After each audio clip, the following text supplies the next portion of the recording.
Hello, greetings. This is Gilles. I wanted to come and say hello. We also to wish you a happy new moon. This very, very powerful new moon. It's a completion moon in Pisces. For there is the sun, the moon, there is Neptune, and there is Mercury also that's in Pisces. So it's creating all those big time energy there, and as well as in Capricorn, there is Pluto, there is Saturn, there is Jupiter, and there is Mars into the mix that are all. Just shaking out the old and through the intention of bringing the new in Pisces. And so all of that is happening. For Mercury retrograde, Mercury is the messenger of the sun. No matter what, is conditioning the power, the empowerment through the mind over matter. We have to get to that point where we have mental control over all our matter, not necessarily yet the world around us, but our own self. For as we grow into connection with this unity, this connection of mind over matter will work throughout our whole life. And so I wanted to address. So I wanted to say first that Mercury is Hermes. Hermes is really we can also call it go to Hermes Trismegis, the father of philosophy, to Thoth, the master of wisdom. It's all part of a flow and continuation of the education of that the mind progress from ignorance into lucidity, and so. The masters have been interfering in many ways, and there is all those cosmic energies that are assisting us on an unconscious level.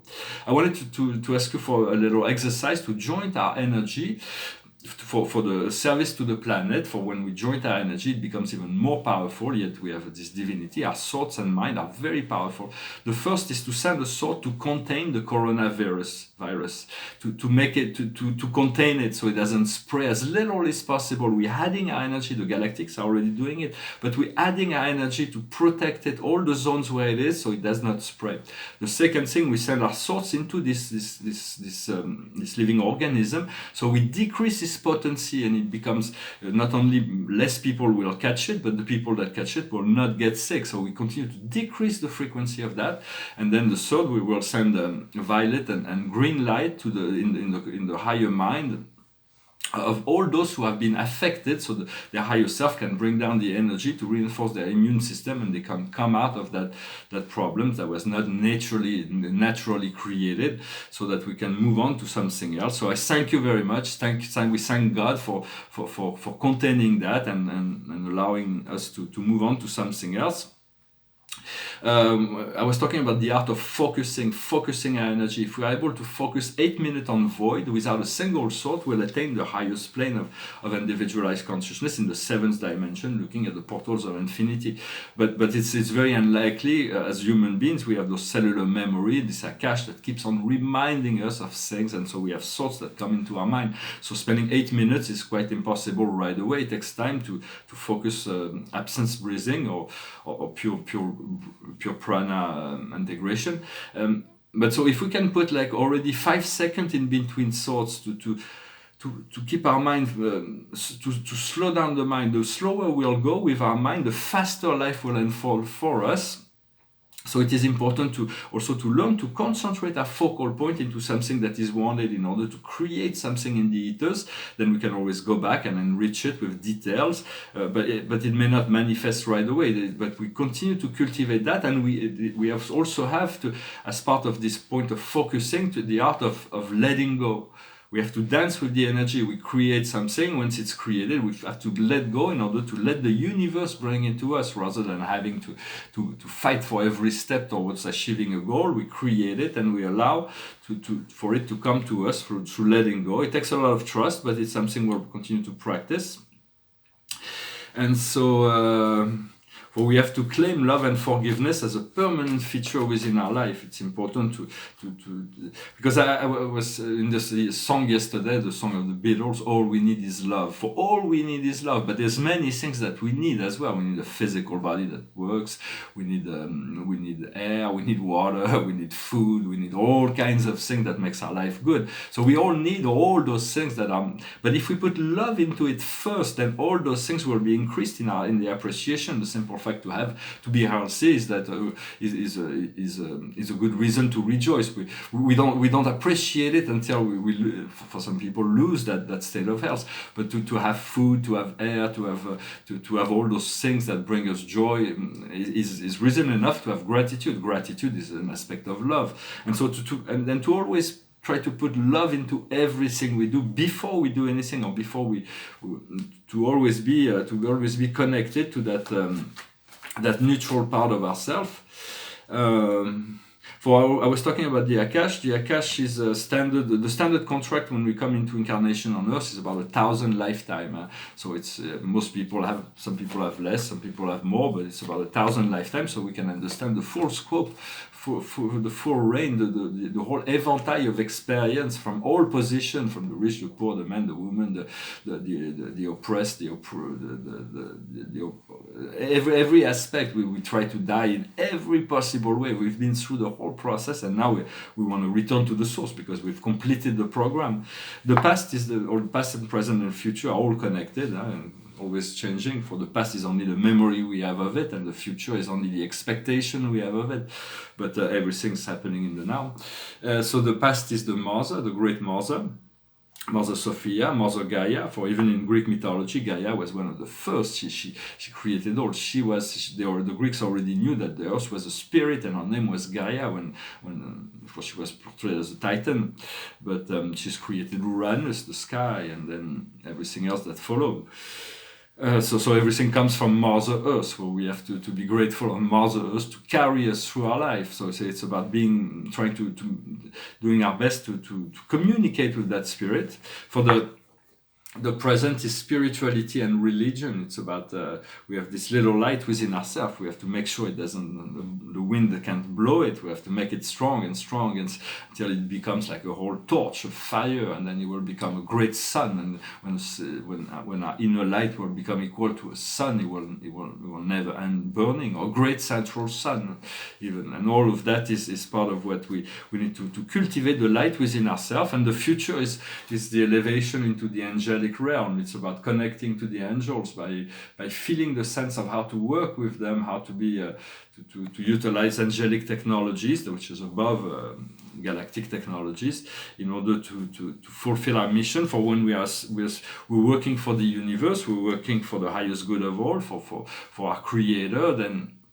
Then we are given all kinds of invisible assistance of beings that we would not necessarily get when we're solely self-serving. So it's good to never leave yourself out of the process, for that's very essential to the ascension.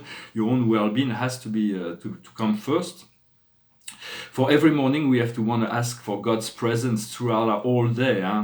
Can wake up and say, how can I serve today? For God does need nothing but the simple fact that you wish to serve the will of God means we will find the best way to find fulfillment throughout the day. And so I hope this message was interesting for you. I just already put this.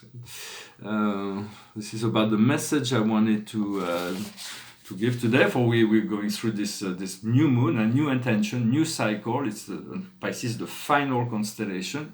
The paintings behind me. This is a painting that's quite unique. There's only one like this. It's got the Earth at the center, but she's dark, and it's like it feels like the entry point into the Earth before the ascension. Like when we come as spirit, we come from the full light, but then we have to move into this heavy and yet Mother Earth has also this beautiful fifth dimensional energy body that's already there, but we just got to tune in to those frequencies of the planet in this paradisical state. And as we do that, we anchor this light and energy into the collective energy, which assists the process of ascension. And here is a cosmic painting about a star field of blue stars. It's quite a wonderful piece. I really adore this piece, and I have another one that I made like this. It's sold. It's in Paris. Maybe I'll try to buy it back someday. It's quite different. But it's a starry field as well. That's really spectacular. But yet I may make some. I'm sure in time I will make some more. And so I just wanted to wish you a happy Sunday and a happy new moon. I'm going to sing this song. It's a very old song. I don't know why. This song was there. I'm sure I sang it. It's an old song. It's a funny song. It goes like this. In the cavern, in the canyon, excavating for a mine, dwelt a miner, 49er, and his daughter Clementine. Oh my darling, oh my darling, oh my darling Clementine, you are lost and gone forever, dreadful sorry Clementine. Light she was and like a fairy, and her shoes were number 9. Herring boxes without topses, sandals were for Clementine. Oh my darling, oh my darling, oh my darling Clementine, you are lost and gone forever, dreadful sorry Clementine. Drove she duckling to the water every morning just at 9. Hit her foot against a splinter, fell into the foaming brine. Oh my darling, oh my darling, oh my darling Clementine, you are lost and gone forever, dreadful sorry Clementine.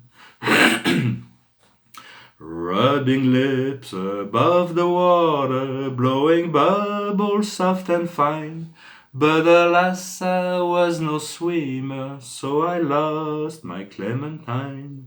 Oh my darling, oh my darling, oh my darling Clementine, you are lost and gone forever, dreadful sorry Clementine. How I missed her, how I missed her, how I missed my Clementine. But I kissed her little sister and forgot my Clementine. Oh my darling, oh my darling, oh my darling Clementine, you are lost and gone forever, dreadful sorry Clementine. That's a funny song. There was more fish in the sea, but it's kind of a bit cynical. But so in any event, I'm going to pull one more card. Kind of things that went through my mind. For Mercury can be a trickster in our mind. Sometimes we introduce thoughts that are unwanted in our mind, and it's about how do we deal with them in order not to activate more of that thoughts. So it's a subtle thing, but we're getting better at it. So the card of the day is the crossroad. It's really the crossroads. There's decisions to be made. Do we go right? Do we go left? Or there is not a right path. There is the higher path and the lower path. And we'll always choose, if we can, to choose the higher path. But the lower path and the middle path are just as fine. So it's about finding where your guidance is telling you to go, and to follow your own path with confidence and trust and connection, in knowing that those things that are your highest destiny will unfold before you as you move into this chosen road. Well, thank you very much. I wish you a wonderful day, and I'll talk to you later. Namaste.